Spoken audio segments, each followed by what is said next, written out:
Assalamualaikum warahmatullahi wabarakatuh. Saya Syekh Habudin. Terima kasih banyak kerana anda berada di channel YouTube saya. Dan terima kasih banyak juga jika anda telah tekan butang subscribe. Kalau belum tekan butang berkenaan, tekan butang itu sekarang. Jika ada video-video yang bermanfaat, insya-Allah akan ada di feed YouTube anda. Saya update video hampir setiap hari dan saya buat kajian, buat semakan sebelum saya terbitkan ataupun keluarkan satu video. Moga-moga ia memberi manfaat kepada saya, demikian juga kepada anda juga. Baru-baru ini apabila Siti Sarah Raisuddin ke apa nama kan, bini Syuib tu lah, dia buat sotong masak hitam, iaitu masakan sotong yang base-nya ialah dakwat sotong. Heboh satu Malaysia pada isu hukum makan dakwat sotong. Sebahagian kata haram, sebahagian kata harus. Maki-maki biasalah orang kita ni. Kemudian datang seorang ustaz yang cuba untuk memberikan hujah kenajisan dakwat sotong dengan alasan ia diharamkan oleh ulama-ulama Tanah Jawi. Katanya begitu. Anda boleh rujuk kenyataannya lanjut. Saya letakkan description di bawah. Jadi hari ini kita nak kupas isu hukum makan dakwat sotong dengan menjawab 4 soalan. Sebelum itu kita perlu jelaskan dulu perbezaan di antara sotong dan dakwat sotong. Beza hukumnya. Tak ada ulama di Tanah Jawi yang mengharamkan makan sotong. Seperti mana fatwa daripada orang-orang Tanah Arab. Sebahagian ulama daripada Tanah Arab, mereka mengharamkan makan sotong tu sendiri. Jadi Abu Daud sotong patah lagi lah kan. Kerana mereka anggap ia seperti lipas laut. Jadi jika lipas atas darat haram makan, maka lipas dalam laut juga haram dimakan. Tapi kita tak memilih pendapat tu dan kita tak bincang isu tu. Dan ia tidak relevan kerana sotong termasuk hidupan yang boleh dimakan. Bahkan tiada khilaf ini dalam kalangan orang Malaysia, bahkan anda yang sedang menonton. Kita makan semua. Imam Syafi'i sebut, hidupan-hidupan laut yang tidak hidup melainkan di laut sahaja, maka ia boleh dimakan kerana keumuman ayat Al-Quran dan hadis-hadis. Jadi sotong termasuk dalam perbincangan ni. Anda boleh rujuk di dalam kitab Fatwa Syihabuddin Ar-Ramli, seorang ulama besar, tokoh besar mazhab Asy-Syafi'i, dan buku itu disusun sendiri oleh anak dia. Di dalam Al-Mansur fi Qawaid menyatakan nukilan daripada Ar-Rafi'i bahawa dalam bab makanan daripada haiwan yang kita tak kenal, tak tahu ni. Haiwan ni kita tak pernah jumpa dan mungkin tak ada dibincangkan dalam kitab kita. Ataupun mungkin ada bincang tapi kita tak pernah jumpa perbincangan tu. Al-Imam Asy-Syafi'i cenderung kepada halal terlebih dahulu. Jadi kalau kita jumpa satu hari nanti, contohlah kita jumpa ikan duyung. Boleh makan tak ikan duyung? Pandangan awalnya adalah harus untuk makan. Tapi perbahasan kita hari ini ialah berkaitan tentang hukum makan dakwat sotong. Iaitu satu bahagian berwarna hitam, kadang-kadang dia warna blue-black dan kadang-kadang jingga. Itu perbincangan kita. Kita akan nilai keharusan memakan dakwat sotong ataupun menggunakan dakwat sotong ini berdasarkan kepada penilaian kenajisannya. Jika ia najis, adakah dakwat sotong ni sama dengan najis kambing, najis haiwan lain lah yang diharamkan? Haiwan darat. Jika ia tak najis pula, adakah ia memudaratkan? Jom kita bincangkan isu ini. Persoalan yang pertama, najis haiwan laut. Adakah satu kotoran yang haram dimakan oleh umat Islam bermazhab Asy-Syafi'i? Al-Imam Al-Ghazali rahimahullah yang mewakili mazhab Asy-Syafi'i mengatakan, kotoran atau tahi ikan, dan belalang serta binatang yang darahnya tidak mengalir. Ada dua pendapat dalam mazhab Syafi'i. Yang pertama, ia najis berdasarkan kepada qiyas kepada najis haiwan lain. Dan pendapat yang kedua, ia bersih, bukan najis. Kerana apabila bangkainya juga telah dianggap bersih, maka ia seumpama tumbuhan lah. Apatah lagi cairan yang berada di dalam perutnya. Anda boleh rujuk kenyataan ini dalam kitab beliau Al-Wasit fi Mazhab, jilid pertama, muka surat 154.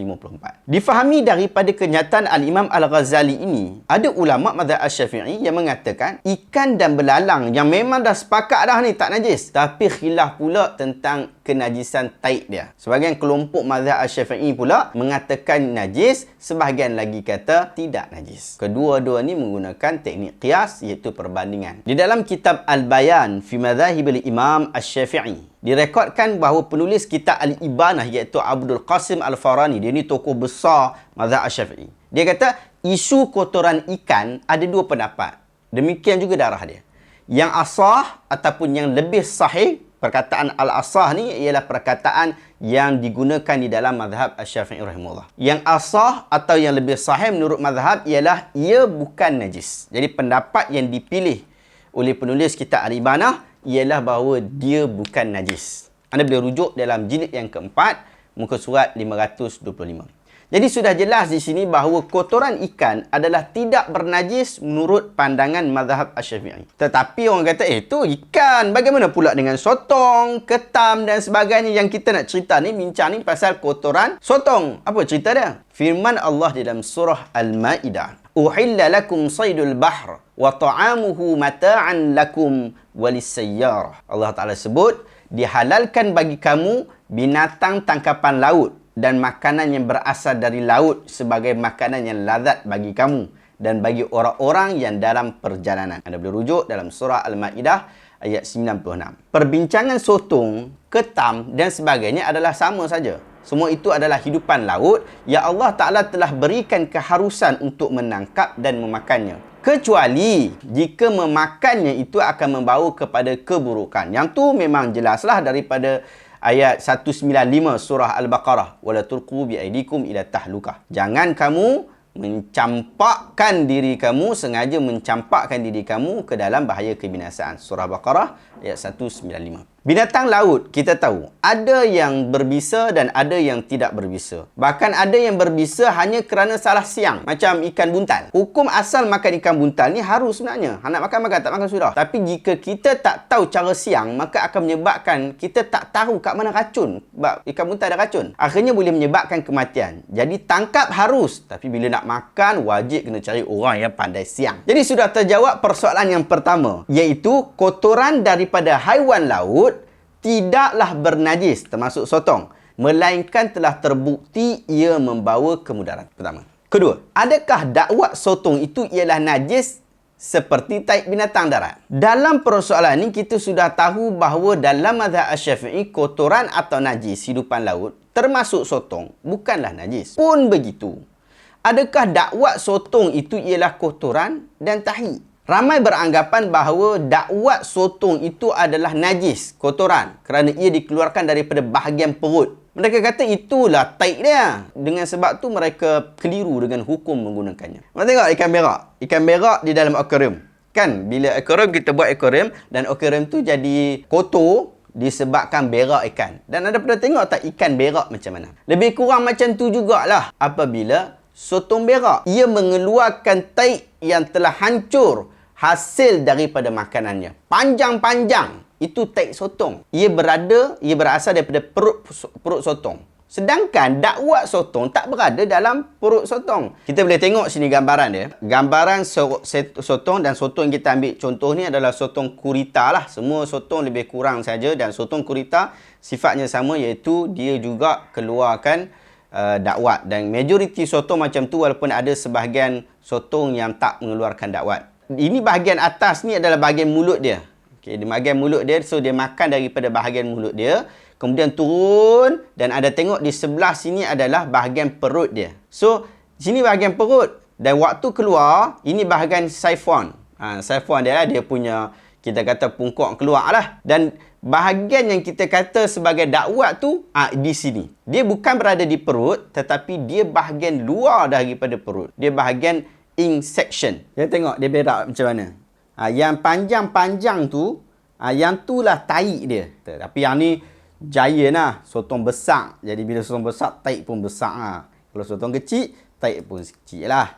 Dia ikut kepada besar sotong, makan lahap banyak mana. Apabila sotong berak, dia tak keluarkan dakwat pun. Kita tengok tadi kan, sotong tak keluarkan dakwat hitam tu. Tapi dia keluarkan kotorannya sahaja. Anda boleh tengok video ni, dan saya letak kat link dekat description juga. Bagaimana pula dengan dakwat yang dia keluarkan? Menurut portal informasi kesihatan Healthline, dakwat sotong atau dikenali sebagai cephalopod ink merupakan cairan berwarna hitam yang dihasilkan oleh sotong. Ia berfungsi sebagai sistem pertahanan bagi menyelamatkan haiwan itu daripada bahaya pemangsa dengan cara mengaburkan pandangan. Dakwat tu mengandungi pelbagai kompaun termasuk melanin, enzim, asid amino dan banyak jenis bahan-bahan yang saya tak reti nak sebut nama dia. Melanin ni kita tahu ia menjadikan warna ink tu jadi warna hitam. Dan dia juga, melanin ni juga ada pada tubuh badan manusia. Ia mempengaruhi warna kulit manusia. Itu kita belajar dalam kelas biologi dulu kan. Dan kita tahu bahawa ini bukanlah najis sotong. Dia bukan taik sotong. Menurut pensyarah kanan di Universiti Sains Islam Malaysia, USIM, Dr. Yasmin Hanani Muhammad Safian, dia kata pasi ataupun dakwat sotong bukan najis atau hasil penyah tinjaan.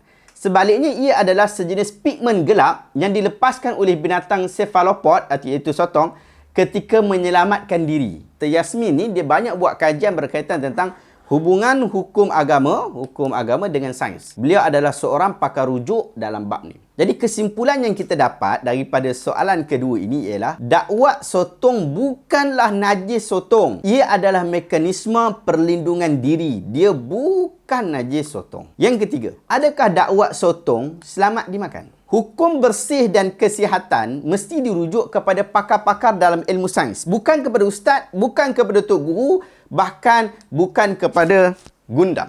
Jika fatwa-fatwa ulama silam yang dinyatakan tanpa alasan yang benar daripada sudut saintifik, fatwa itu tetap boleh dipertikaikan. Buat masa ini, saya tak jumpa lagi sebarang bukti yang mengatakan bahawa dakwat sotong ataupun cephalopod ink ni berbahaya kepada kesihatan. Wallahualam, saya tak jumpa. Menurut portal sains kesihatan Healthline yang saya sebut tadi, dakwat sotong dapat memberikan kesan positif pada yang pertama sekali antimikrobial. Ia akan dapat meneutralkan kesan buruk sebahagian bakteria dan virus yang ada dalam badan. Bahkan dalam kajian yang lain, ia juga dapat meneutralkan bakteria yang menjadi penyebab penyakit bawaan makanan. Itu yang disebutkan dalam portal kesihatan tu. Saya hanya menukilkan saja. Yang kedua, kesan antioksida. Yang ketiga, menurunkan tekanan darah. Yang keempat, melindungi diri daripada ulcer perut. Yang kelima adalah menambahkan kadar imun. Itu yang disebutkan di dalam portal kesihatan yang trusted. Pun begitu, kajian masih dijalankan terhadap dakwat sotong ini. Mungkin khasiat dan kesannya akan berbeza dengan perbezaan jenis dan lokasi sampel yang diambil.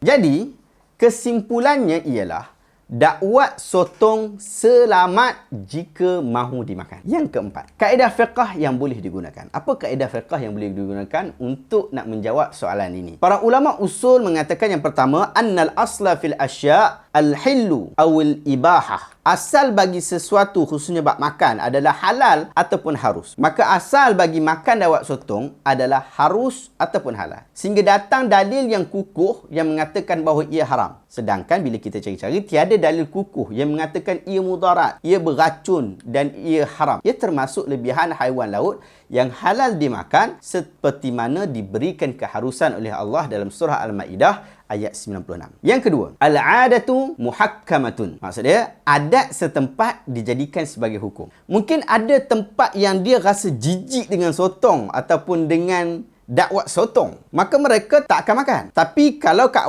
kawasan saya, lagi dekat kawasan kampung saya, Kuala Perlis, dan banyak lagi negeri-negeri yang lain, sotong dan dakwatnya dijadikan juadah. Sotong masak hitam, taubat, sedap gila. Kami kata sedap. Awak yang tu, awak mungkin tak lalu. Demikian juga juadah ni dimakan di tempat lain. Di Jepun pun makan. Mediterranean dan beberapa tempat di dunia pun makan. Anda boleh search dekat Google pasal isu ni. Bahkan McDonald pernah rilis satu burger bernama Ikasumi Burger yang ditranslatekan kepada burger dakwat sotong. Inilah yang kita sebut sebagai harus. Hang nak makan boleh, hang tak mau makan pun tak apa. Dekat Shopee anda boleh jumpa pelbagai makanan dan produk kesihatan yang menggunakan dakwat sotong. Search, boleh jumpa. Jelas tak tentang penerangan saya pada hari ini? Alhamdulillah. Jika anda berminat berkaitan tajuk-tajuk yang mencabar ataupun tajuk-tajuk yang menarik seperti ini, iaitu perbincangan berkaitan tentang hukum dan sains, saya cadangkan anda beli buku Fatwa Palestin, Fatwa India, Fatwa Jordan yang diterjemahkan dan disusun oleh Dr. Naqib Hamdan. Ia juga dalam genre yang sama, membincangkan isu-isu fiqh perubatan, membincangkan isu-isu hubungan hukum dan juga sains,